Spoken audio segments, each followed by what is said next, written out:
My son drained my bank account and took his wife and her mother to Rome. I just smiled to myself, and 3 days later, he called me, sobbing. "Mom, what did you do?" My retribution was complete. The day I needed to breathe the most was the very day my son took every single dollar, without even leaving a note. Eleanor Ellie Price froze for a long time. She sat on her old, worn cloth armchair, the same one she bought when Jackson turned 7, using the first decent paycheck she earned cleaning homes in the Hollywood Hills. In front of her, the cell phone screen glowed with a notification that chilled her blood. Available balance, $0. She read it again, and a fourth time. Her hands trembled not from old age, though she was 68 years strong, but from something deeper, a sickening knot that forms when the soul understands, but the heart refuses to accept. She called the bank. A robot answered. Then a human representative tried to ask questions. They told her the movements had been made online, wire transfers for large amounts, totaling over $80,000. It was her entire life's work, her savings, her security, her only safety net. "And where did the money go?" she asked, her voice broken, as if she knew the answer but needed to hear it from someone else. "It was all transferred to an account in the name of Jackson Arthur Price, ma'am," the executive replied indifferently. "Do you want to file a fraud report?" Ellie didn't respond. She hung up without saying a word. Silence filled the house. The only sounds were the ticking of the clock in the kitchen and the buzz of a dying fluorescent light bulb. Outside, the ice cream truck played its familiar tune, oblivious to the abyss that had just opened inside her. Then the landline rang, the old phone she kept out of habit. "Hello," she said, her voice flat. "Ellie? Ellie, honey, did you see your Jackson's Instagram?" It was the excited voice of Doris, her longtime neighbor. "He's in Rome, child, eating fancy food with his wife and mother-in-law. Lord, what a life they live! They look like movie stars." Ellie swallowed hard. Her soul seemed to leave her body for an instant. She walked slowly to her room, opened the drawer where she kept her old smartphone, and searched for her son's profile. She wasn't big on social media, but she followed him from a distance like someone peering through a window at a life that no longer belonged to them. There he was, Jackson, her only son, the boy she brought into the world with pain and raised alone since his father left her for another woman. The same son she gave everything to, even the family land her parents left her, so he could go to college. He was smiling, a glass in hand, dressed in a crisp white shirt, embracing Tanya, his wife, and Rhonda, the mother-in-law who always looked down her nose at Ellie. The photo caption read, "Rome, my new beginning. I deserve this." And in the comments, Tanya had written, "Good things come to those who wait. Thanks for everything, Mama-in-law," with a money emoji. Ellie didn't cry. She didn't scream or break anything. She just stood there, holding the phone like a burning brick. Then, without anyone to notice, she smiled. But it was a different kind of smile, as if she finally understood something she had avoided seeing for years. Far away, under a cloudy sky, and among the cobblestone streets of Rome, Jackson raised his glass without guilt. "See?" Tanya said, sipping expensive wine. "It was a good idea to take the money. She's going to die soon anyway. Better we use it before it goes to medical bills." Rhonda, her mother, let out a harsh laugh. "Clueless old lady. She doesn't even know what a plane is. She was never going to do anything useful with that cash." Jackson didn't say anything. He looked at the Colosseum with shining eyes, but something was churning inside him. But he kept quiet, just as he had learned to do since he was a boy and was hungry, and his mother would tell him, "Hold on, baby. We'll have it tomorrow." The walls of Ellie's house seemed older that night. Everything was in its place, but nothing felt the same. On the shelf were photos of Jackson, small, in preschool, in his first middle school uniform, the day he received his college diploma. Everything she had done, she did for him. At 18, she sold her engagement ring to pay for his high school. At 23, she gave him the family land her daddy left her. At 30, she helped with the wedding expenses, even though Tanya never cared for her. Ellie cooked for him, washed his clothes, and cleaned up after him, and he only drifted further away. "Mom, you don't understand this world," he'd say dismissively. "Things aren't done like they used to be. Tanya and I have big plans, and son, I'm part of those plans. You'll always be in my heart, Mama, but you can't be tied to me for life." A week before discovering the betrayal, Ellie had tried to visit Jackson at his apartment in Studio City. She brought a tray of her famous fried chicken and collard greens that she made herself. She rang the bell. No one opened the door. She waited under the sun, sitting on a bench for 2 hours until the doorman approached her. "Are you looking for Mr. Jackson Price?" "Yes, I'm his mother." "Ah, well, I was instructed not to let you in if you come unannounced." Ellie swallowed. "And why is that?" "I couldn't tell you, ma'am, but that's what they told me." She walked back home. She didn't take the Metro bus. She wanted the air to hit her face, even if it was hot and dirty. She thought of every meal she denied herself, every dawn she worked overtime, every penny she saved for her son. That same night, Doris came to visit. She brought pecan pie and coffee. "You've always been strong, Ellie. Don't let this break your heart. Jackson is young. Maybe he'll come to his senses." Ellie sighed, her gaze distant. "Do you think children ever regret it, Doris?" "Yes, of course they do. When their mother isn't around, they realize everything." "Well, I hope it's not too late when he realizes." "And what are you going to do?" Ellie looked up. In her eyes was something different, something that hadn't been there before. "I'm going to smile, just like they taught me." Doris frowned. "Smile? What do you mean?" "I've cried enough, Doris. Now I'm going to smile in silence because I have nothing left to lose." And when a woman has nothing left to lose, she becomes dangerous. Meanwhile, night was falling in Rome. Jackson was stepping out of the shower when he heard Tanya's voice on the balcony speaking on the phone. "Yes, we did it. The old lady never even knew. The money's here. Tomorrow we open the account in Spain and we get rid of Jackson. Yes, of course, he thinks we're in this together. Such a fool." Jackson stopped. He didn't move. He felt the water freeze on his skin. He didn't say anything. He went back to the room as if he hadn't heard a thing. He lay down next to Tanya, who pretended to be asleep. He closed his eyes, but something had changed, and he didn't know yet that the worst was coming. Back in South Central Los Angeles, Ellie was preparing a cup of chamomile tea. The night was thick. The streetlights flickered. Outside, dogs fought over a trash bag. Inside, she picked up her notebook, the one she used to jot down recipes she never got to cook. She wrote something with her shaky handwriting. "This is not the end. It is the beginning of my silence, and my silence will hurt more than any scream." Then she closed the notebook, lay down in bed, and for the first time in a long time, she slept without tears. And while she slept in her humble home, her son in a hotel suite in Rome checked his phone. He found a bank notification.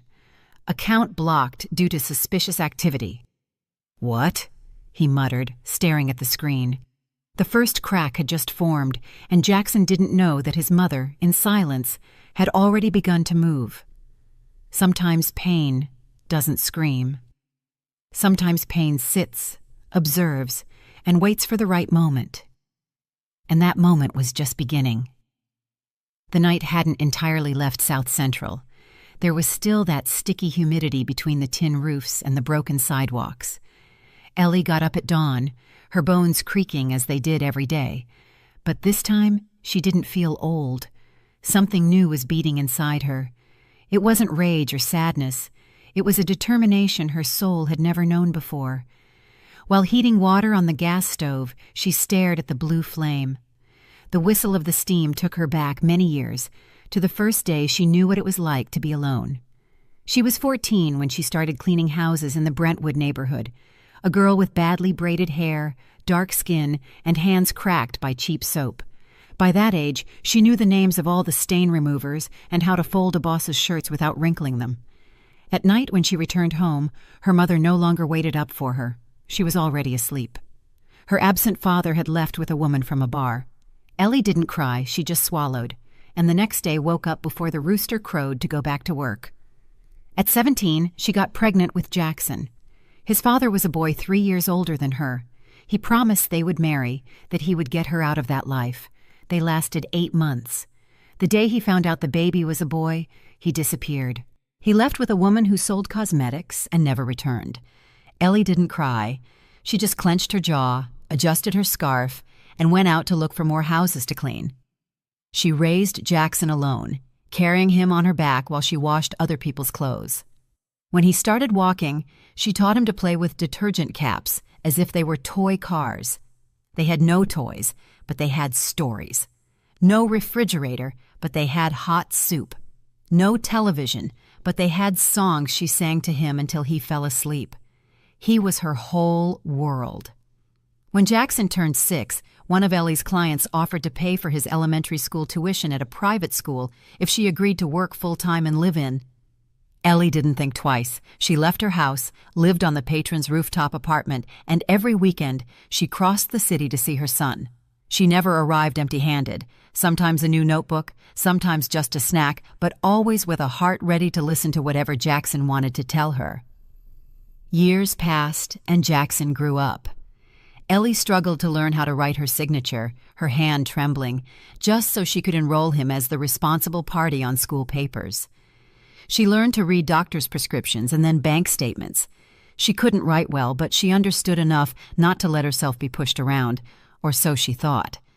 At 16, Jackson told her, "Mom, when I make it big, the first thing I'll do is buy you a house where the cold doesn't seep through the walls." And she replied without hesitation, "Don't buy me anything, son. Just don't forget me." Then came college. Ellie sold the only land her father left her, a patch of earth in rural Georgia where she had always dreamed of building a small cabin. She sold it for less than it was worth because Jackson needed to pay the enrollment fee, and as always, she didn't hesitate. "My son is going to be an accountant," she proudly told her neighbors. "He's going to get out of this life." And he did get out, but not as she imagined. It was in his 3rd semester that he met Tanya, a girl with straight hair, long nails, and a magazine smile. From the first time Ellie saw her, she felt a pang in her stomach, not from jealousy or envy, but because this woman had the look of someone who only knew how to take, never to give. Tanya came from a family that pretended to have more than they did. Her mother, Rhonda, wore knockoff designer clothes and spoke as if she had studied in Europe. The first time they visited Ellie's house, they discreetly twisted their mouths. "What a lovely color the walls are! Very rustic," Rhonda said with a sarcastic tone. Tanya, seeing the kitchen, made a comment in a low voice that Ellie would never forget. "I don't know how Jackson grew up here. This looks like a shelter, not a home." Ellie smiled as always, but something broke inside her. Years passed, and Tanya gained ground. First, she asked that Ellie not visit so often, then that she not voice opinions on their decisions, then that she not attend certain family events because she didn't fit in. Jackson, confused and lovesick, slowly distanced himself. One night, already living with Tanya, Jackson visited his mother. It was the last time he did so without warning. She prepared him pot roast and gravy, his favorite meal. "Mom, Tanya says you're too involved in our lives, that you don't let us grow as a couple." "I just want you to be happy, son," Ellie said, watching her food grow cold. "I don't need you to take care of me anymore," he replied, as if that hurt her. "I'm a man now. And men forget who made them men." Ellie didn't cry. She just got up, cleared the table, and told him to take the rest of the roast with him. The following months were a parade of subtle dismissals. Tanya began managing Jackson's finances, convinced him to change bank accounts, and asked him not to tell his mother everything. According to her, Ellie was a limited woman who wouldn't understand modern life. Jackson, wrapped up in a mixture of ambition and emotional manipulation, agreed. Ellie began to notice things: a bank receipt that didn't match, a statement that never arrived, a life insurance policy she didn't remember authorizing. That's when she decided to talk to Walter. Walter was her first love, a childhood neighbor who had been a lawyer for decades and now lived alone in an apartment full of old papers and memories. She sought him out without telling him much. "Walter, how can I find out if someone is using my name for strange things?" "Are you in trouble, Ellie?" "No, but I feel like my son isn't my son anymore." Walter looked at her carefully, asked for the few papers she had, and for weeks reviewed movements, documents, and transfers, until one night he invited her to his house. "Ellie, your son put you as a guarantor on a joint account. You didn't sign anything, but the signature is there." "But I don't know how to write more than my name." "They forged your signature, and they've been taking money out little by little for 6 months." Ellie said nothing. She took the papers, put them in her purse, and left in silence. That night, the pain didn't let her sleep, not because of the money, but because of the truth. Her son hadn't just been manipulated. He had become an active part of the betrayal. He robbed his own mother. In the following days, Tanya and Rhonda organized the trip to Rome. Jackson, without a stable job, sold his car and then suggested using Ellie's savings. "It's family money," Tanya said. "Besides, your mother isn't going to use it. Don't be silly. I don't know, it's everything she has." "And why is she hoarding it? You're her son. You're not stealing it. You're just borrowing it early." Jackson hesitated, but he did it. One night, from his home computer, he transferred all the money. He did it quickly, without much thought, like someone wanting to pull out a tooth without anesthesia. He finished, took a deep breath, closed the laptop, and didn't look back. Ellie discovered the betrayal the next day. She didn't cry, she didn't scream, she just wrote a sentence in her notebook. "My son didn't die, but the mother in me did." From then on, everything changed. Her body kept aging, but her spirit hardened. She began to walk differently, her back straighter. She started making calls, checking emails, visiting offices. Something was being prepared. While in Rome, Jackson walked the stone streets, believing he had won something. In South Central Los Angeles, his mother was weaving the web that would return everything they had taken from her. And Tanya? Tanya was already planning how to disappear without a trace. What Jackson didn't know was that Ellie was no longer the woman he remembered. That woman had died. In her place remained a wounded mother, but an alert one. And when a wounded mother awakens, there is no hell she is unwilling to cross. The betrayal no longer hurt. What hurt was the certainty of having been invisible, of having been used, of having been erased as if she had never mattered.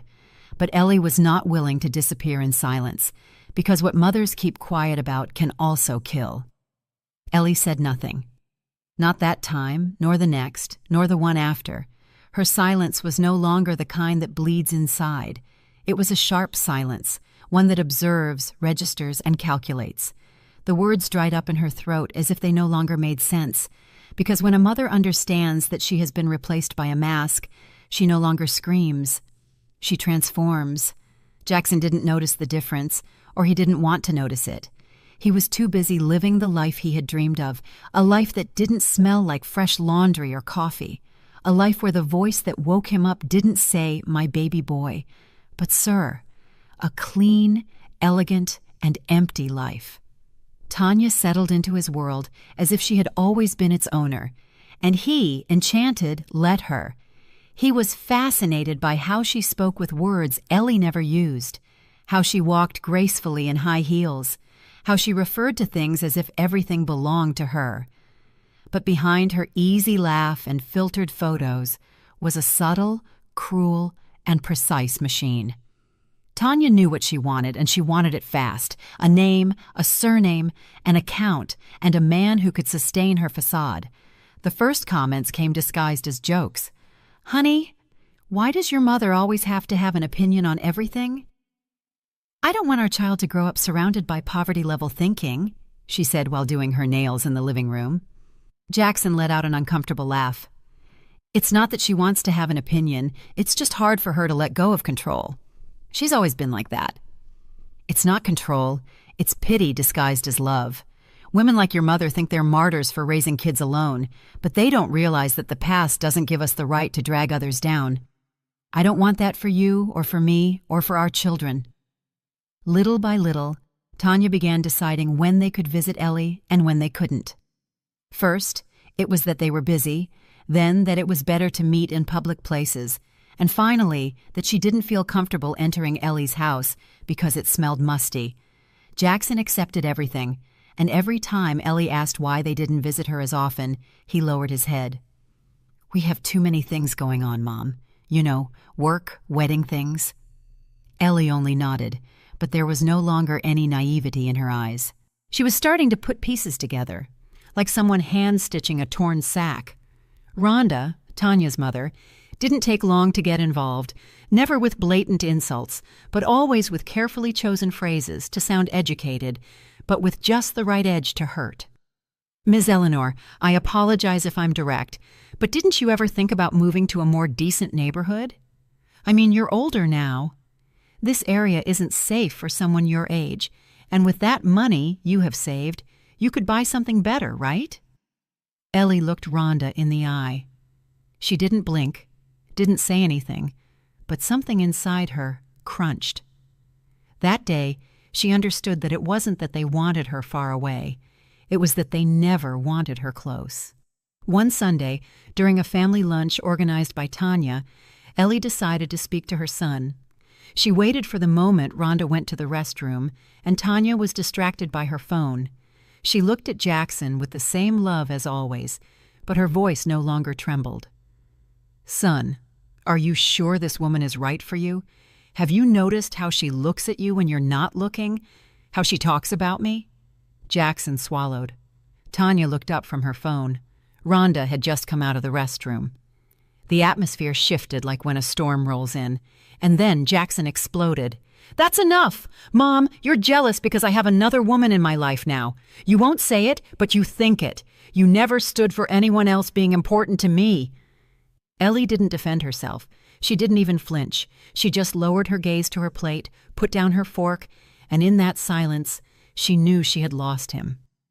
When they said goodbye that afternoon, no one hugged her.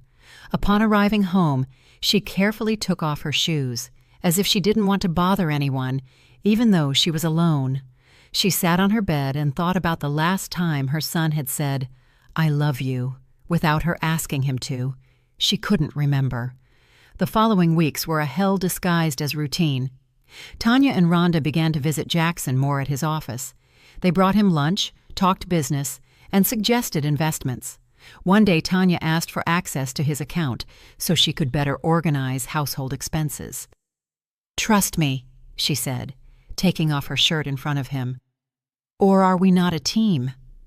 Jackson, trapped between lust and foolishness, said yes, as always. Ellie, meanwhile, didn't stay still.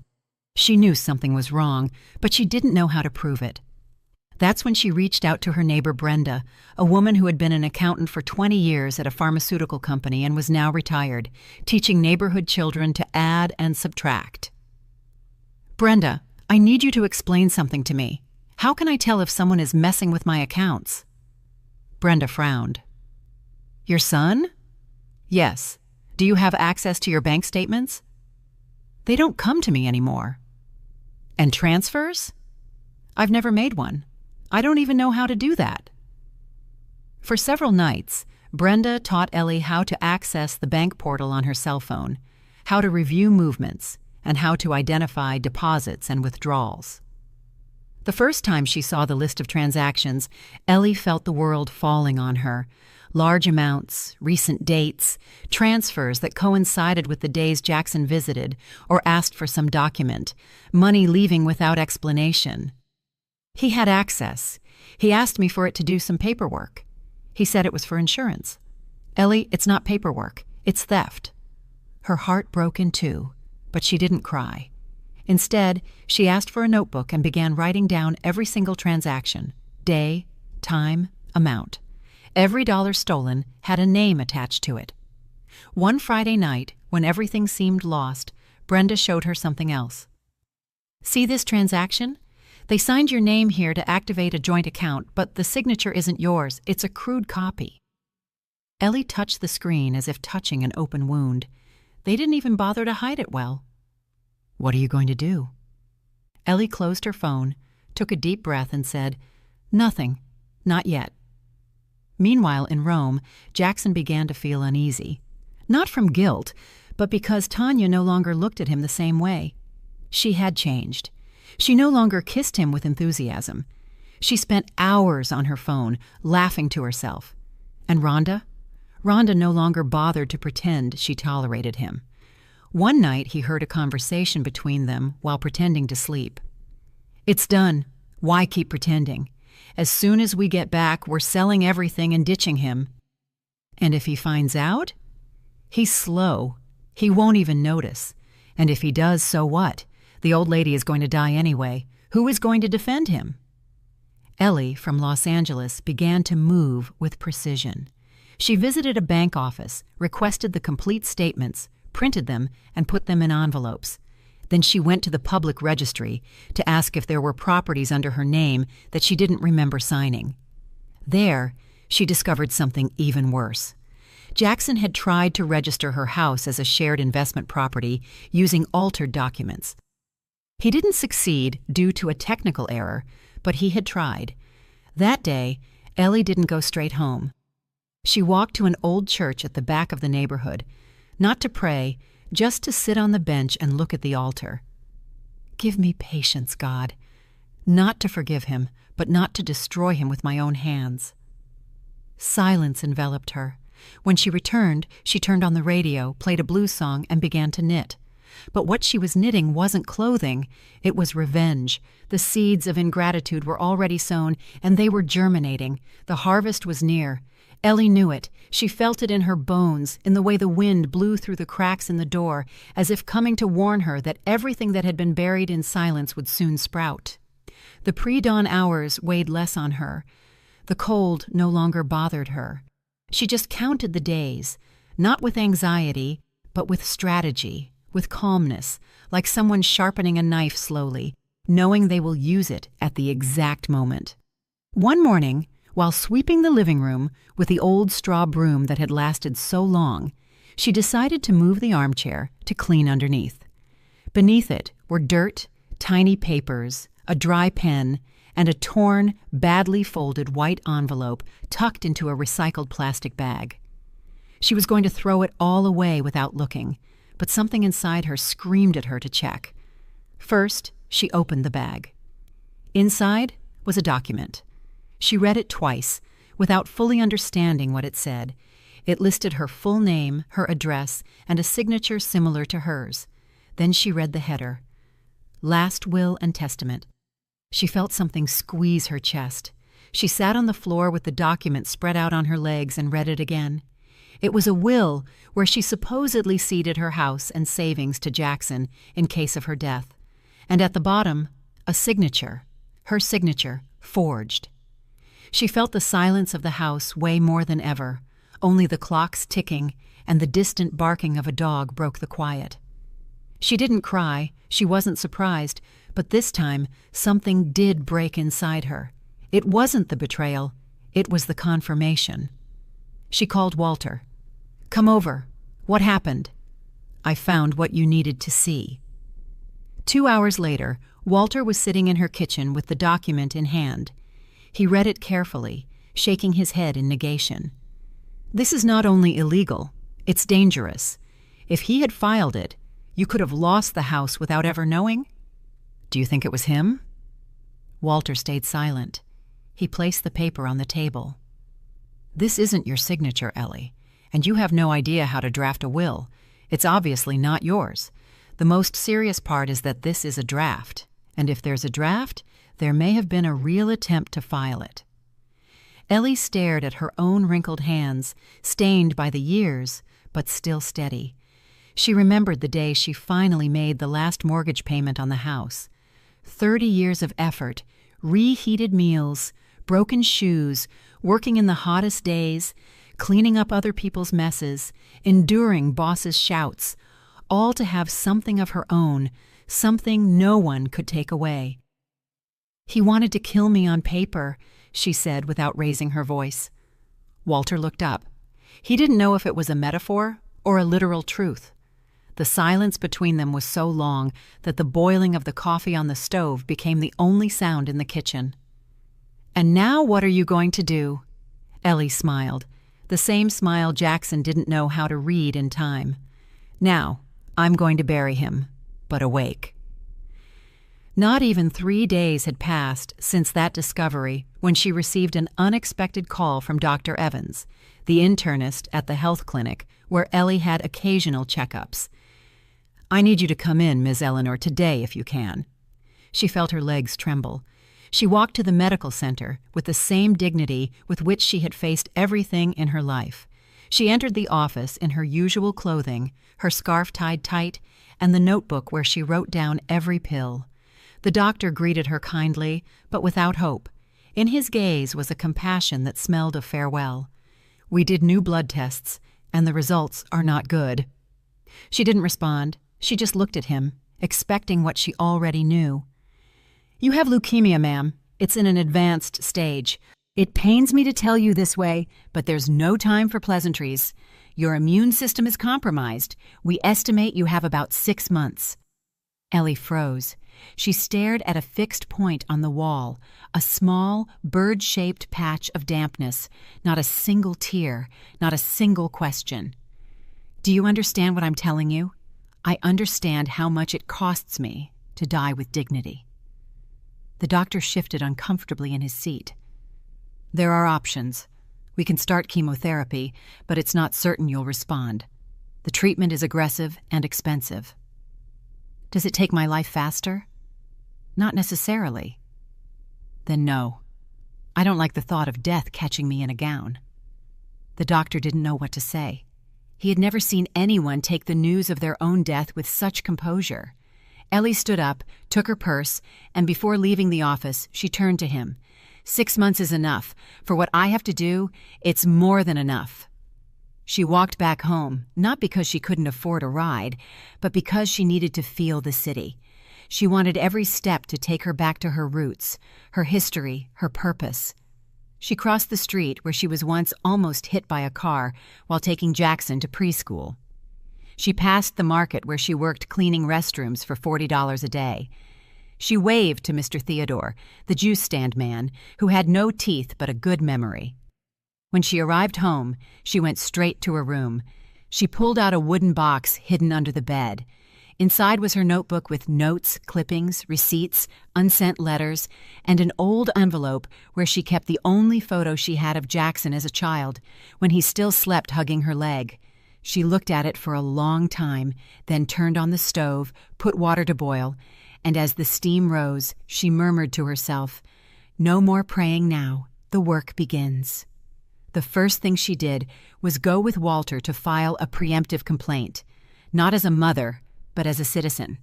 They reported the forgery of her signature, the attempt to appropriate property and attach the evidence. Then they requested the temporary freezing of the bank account from which Jackson had withdrawn the money. To achieve this, they used a clause that allowed the stopping of financial movements if elder financial abuse was suspected. It wasn't easy, but Walter knew the loopholes. He had lost faith in the law years ago, but for Ellie, he was willing to dust off his profession. "Are you ready for what's coming?" he asked as they signed the papers. "I was born ready. I just didn't know it." After that, Ellie went to the store, bought a new notebook bound in red, and started writing what would be her final log. Not one for weeping, but one for documentation. On the first page, she wrote, "To my son, Jackson, I delivered you from my womb with pain. I gave you my life with love, and you ripped away my dignity without blinking. This is not revenge, it is justice, and justice is all I have left to die in peace."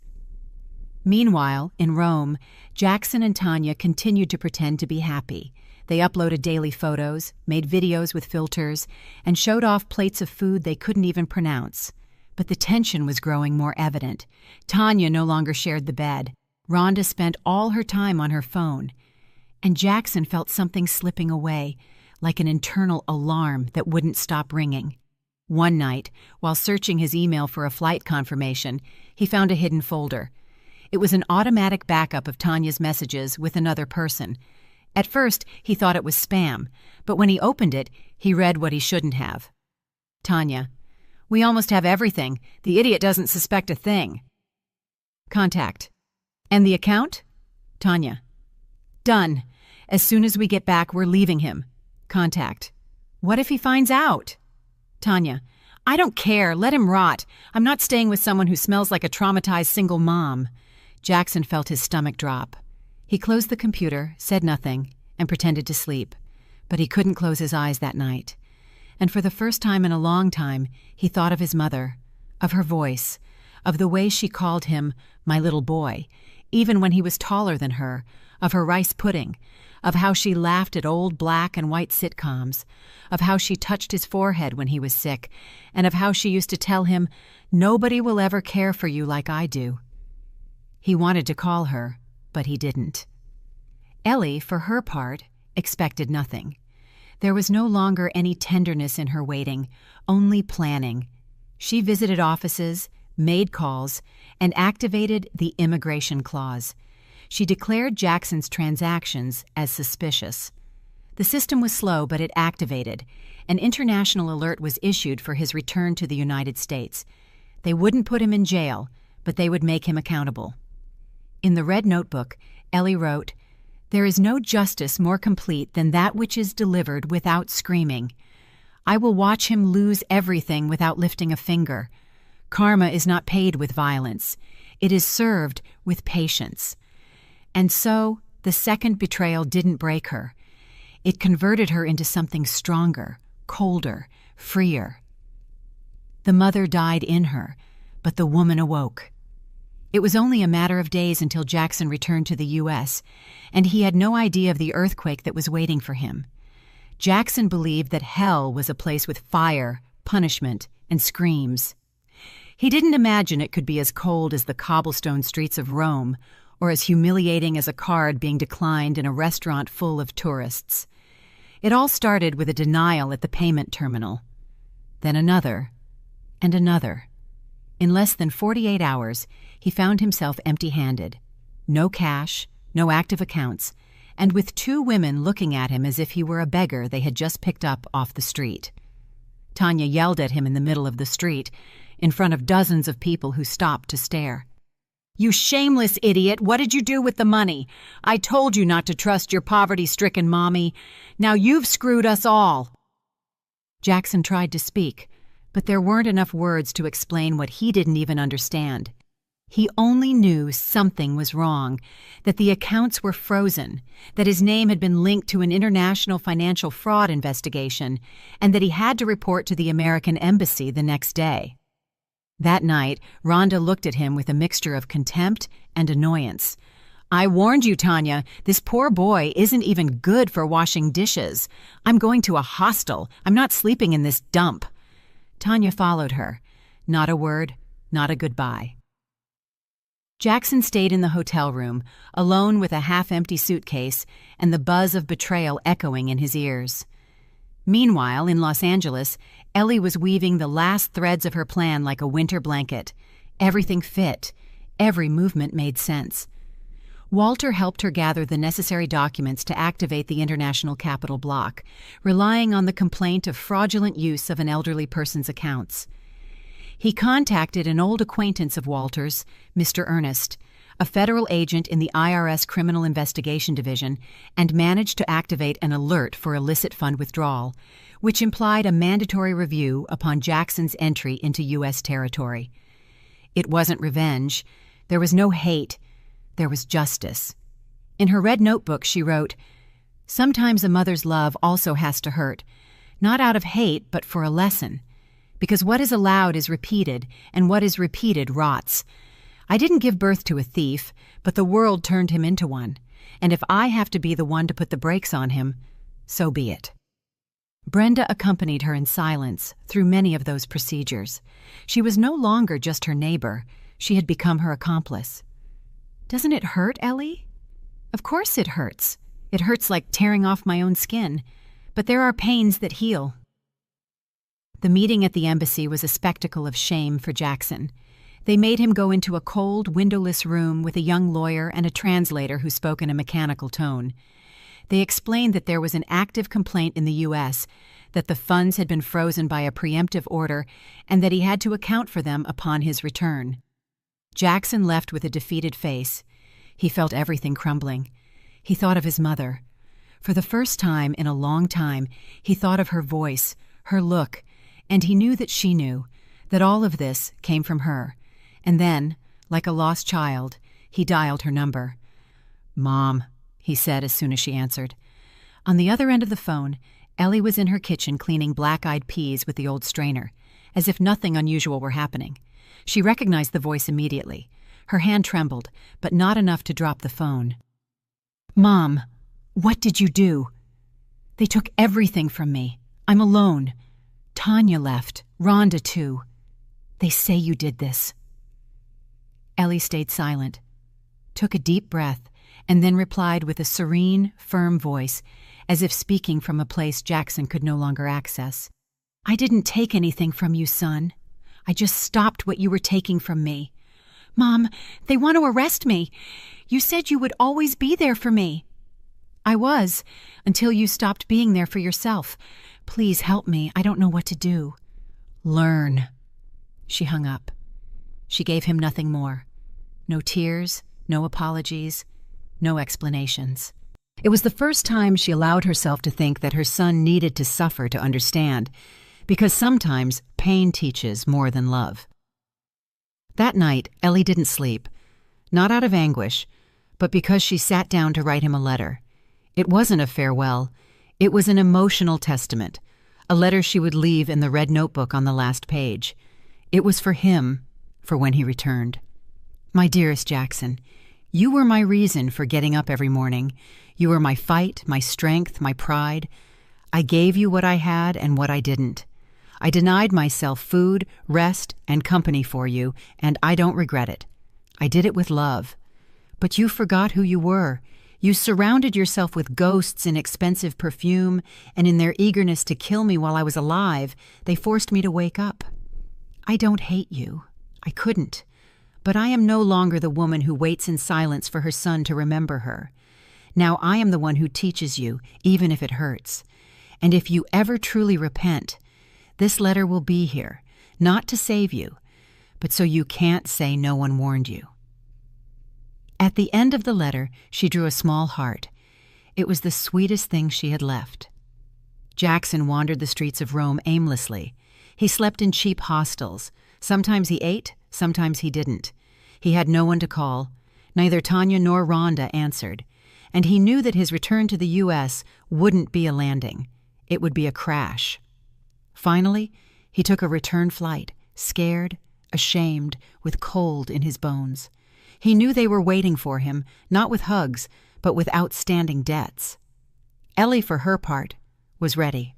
Her health was deteriorating, but her soul was clearer than ever. She had shaved her head before the chemo could take her hair. She did it in her bathroom with sewing scissors. She looked in the mirror and said, "Now I look like who I am." Walter accompanied her to her last doctor's appointment. The doctor confirmed that the cancer was advancing rapidly. She nodded. "You know," she said, "I was never afraid to die. What hurt me was not being able to leave in peace. But now I know I will leave with everything settled."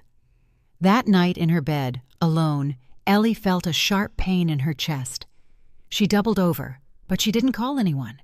She just hugged herself, murmuring her son's name, not as a complaint, but as a farewell. The silence of the storm was just that, the exact moment before the collapse, the feigned calm that precedes the inevitable. But Ellie didn't fear the end, because she had done what she had to do, and Jackson was about to face the debris of the life he himself destroyed. When the plane landed in the U.S., Ellie felt no emotion. She wasn't surprised by the captain's welcome or the strange language mixed with the airport announcements. She didn't care about the glass ceilings or the foreign faces. She hadn't traveled to admire anything. She had traveled to close a cycle, not as a mother, but as a witness. At almost 70 years old, her body was trembling, yes, but not with fear. The physical pain was already part of the scenery. What sustained her was purpose.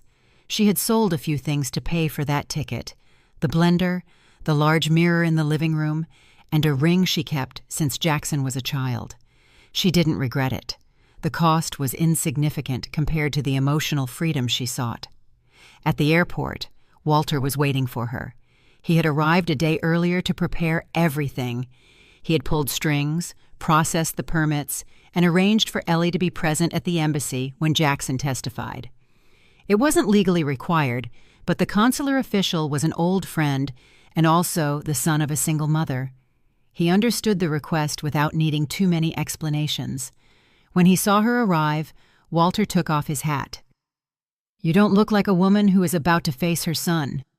"And you don't look like a retired lawyer," Ellie replied without looking directly at him. "Are you sure about this?" "I'm alive. That's enough." They walked to the car. During the ride, Walter tried to ease the tension with a few anecdotes, but Ellie didn't engage. She wasn't there to converse. She had one last task.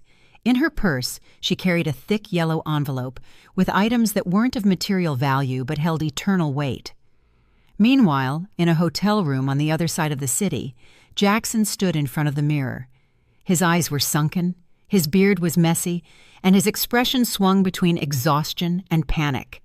He was going to present himself at the American Embassy to sign an official declaration that would separate him from the joint accounts with his mother. But he also knew that by doing so, he would admit he had managed those accounts with false documentation. In exchange, the embassy had agreed not to arrest him, but to register him on an economic watch list, and his return to the U.S. would be conditional. He would have to present himself before a financial authority upon stepping on American soil. When he went down to the hotel lobby, he saw Tanya waiting for him. She wore dark sunglasses and a red coat that looked borrowed. Her face didn't reflect love or resentment, only convenience. "You're late," Tanya said with annoyance. "I didn't know you were coming. You also didn't know you were so useless. And here we are. What do you want?" "To see you fall." Jackson clenched his fists. What she said no longer hurt him. What hurt was having allowed himself to be molded by a woman who considered him disposable. Upon arriving at the embassy, the officials led them into a white, silent waiting room with metal chairs. Tanya chewed gum as if she were in a shopping mall. Jackson sweated. Every minute weighed like an hour. Then the door opened and Ellie entered. She wore a gray sweater, a long skirt, and a dark blue scarf over her shoulders. Her now sparse hair was covered with a black bandana. She walked slowly but straight. She held the yellow envelope in her hands. When she crossed the room, her eyes met Jackson's. He suddenly stood up. "What are you doing here?" he asked, his voice cracking. "I came to watch you sign, not as a mother, as a witness." Tanya let out a harsh laugh. "How sweet. The old woman came to put on her final show." Ellie looked at her. Not with hate, but with pity. "You took everything she had," she said in a low voice. "But I taught him what he'll never have again, forgiveness." Tanya scoffed. "Forgiveness, ma'am? Your son is a failure. You raised a parasite." "No, I raised a good boy. You turned him into this and he let you do it." Jackson closed his eyes. He couldn't take it anymore. "Mom, I don't know when I lost myself." Ellie approached, handing him the envelope. "Here are your photos. The first ones, from when you learned to walk and write. Here's your first letter to Santa Claus. Once, you asked me for a bicycle, and I told you only if you got an A in math. And you did. I kept my promise, son." Jackson took the envelope, his hands trembling. "And here is also the letter I wrote you, not to save you, but so you can't say no one warned you." They sat down. The embassy official came in and explained the procedure. Jackson signed.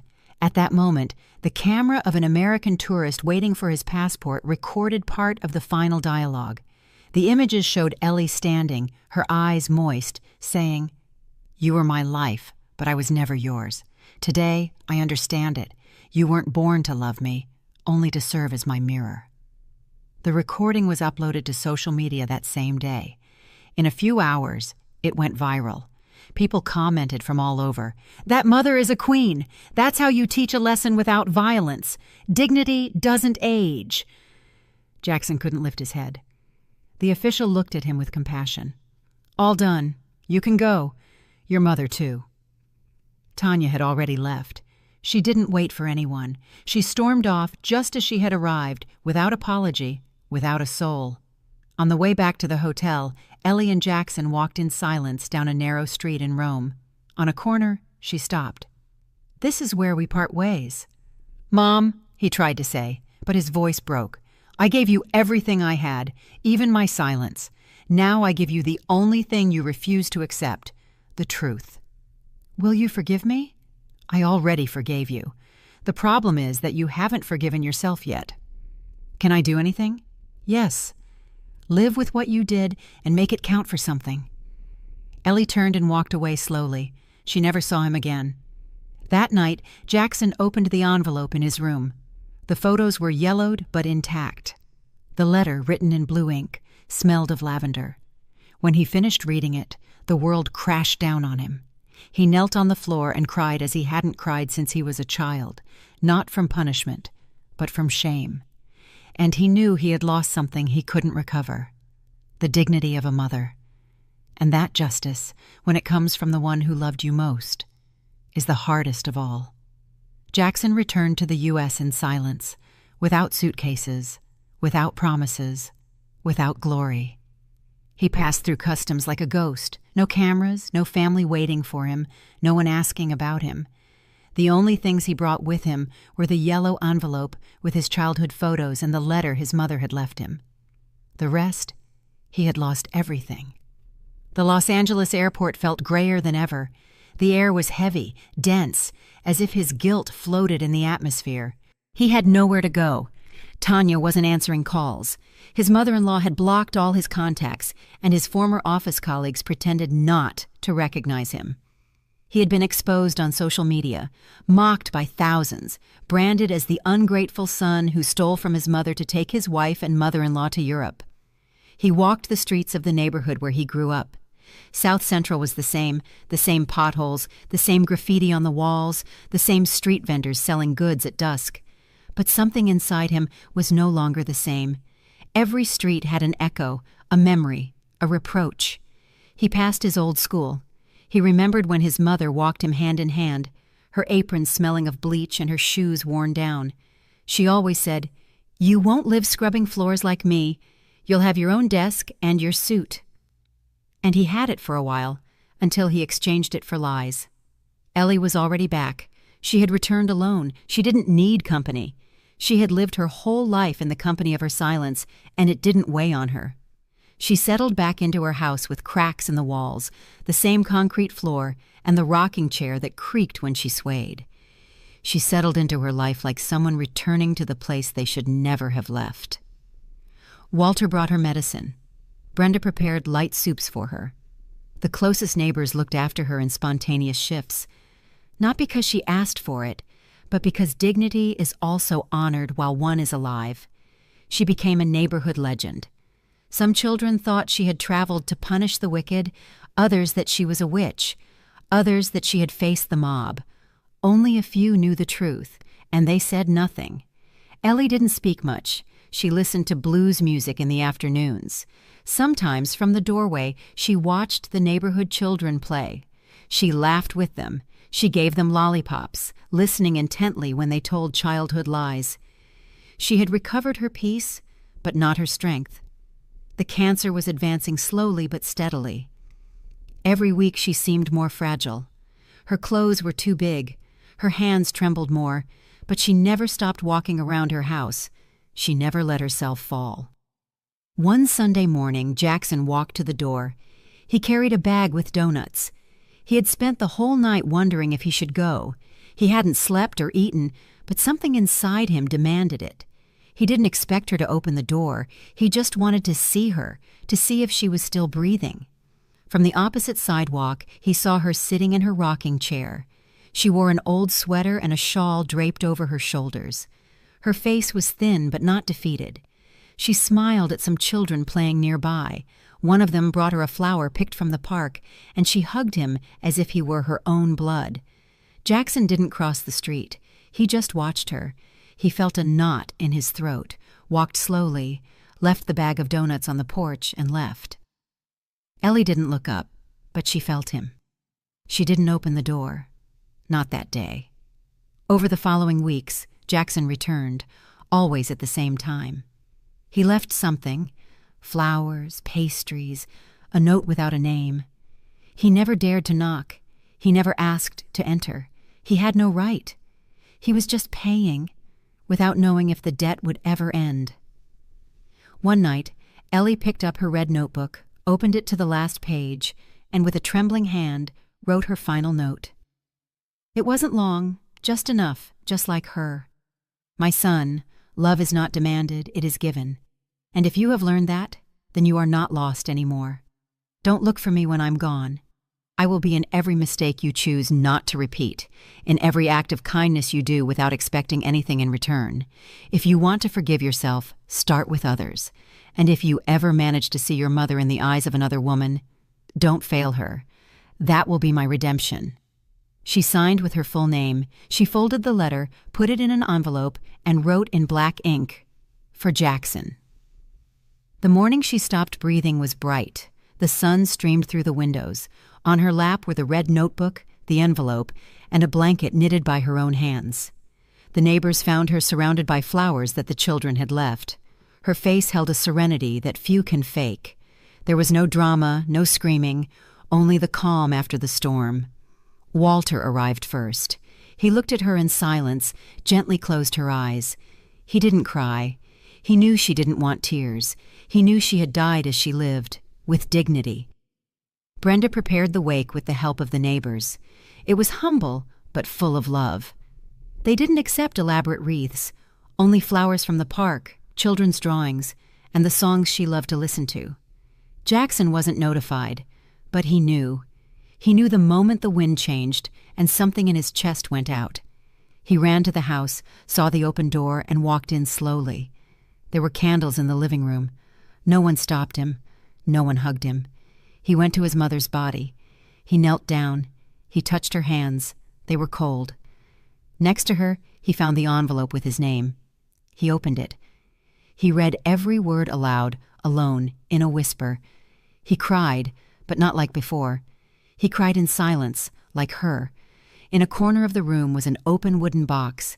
Inside, a photo of him as a child with a handwritten note on the back. "I still believe in you, son."